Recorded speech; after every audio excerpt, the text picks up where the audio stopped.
Amongst the primary roots of injustice in the world is that people do not view each other equally. Most people feel they are superior to others. When people do not view each other equally, they justify their oppression to others. Since they view themselves as superior, they feel they have the right to encroach on the rights of other people, they are entitled to more resources than others, and other people are obliged to serve them. Consequently, they tend to oppress others and deny them their rights. Islam teaches that a key solution to the injustice that we witness around the world is to view others equally. When one truly recognizes other fellow human beings as equals, he will be less likely willing to oppress them. When Allah instructed Prophet Muhammad, peace be upon him, to declare the religion of Islam, Arabian society was plagued with inequality. Arabs viewed themselves superior to other races, especially blacks. Certain tribes regarded themselves as more superior to other tribes. Men were considered more superior to women. The rich did not view the poor as their equals in society. Inequality was evident in every aspect of life. One of the Prophet's primary objectives was to abolish all forms of inequality.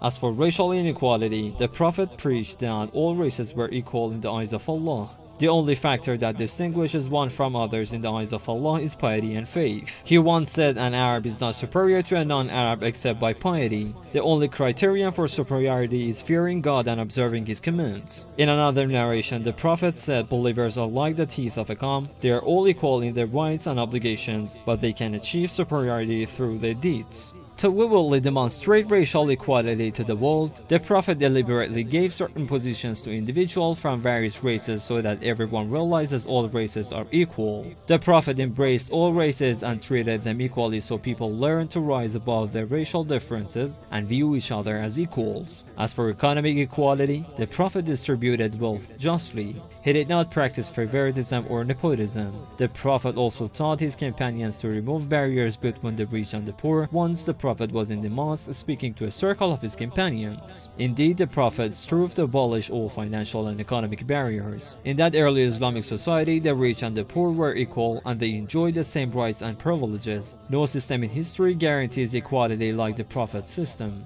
As for gender equality, the Prophet abolished the view that men were superior to women. While men and women have different roles in society, they are equal. Allah says in the Quran, "So their Lord accepted their prayer, that I will not waste the work of a worker among you, whether male or female, the one of you being from the other." The Prophet clearly advocated that God does not discriminate between men and women.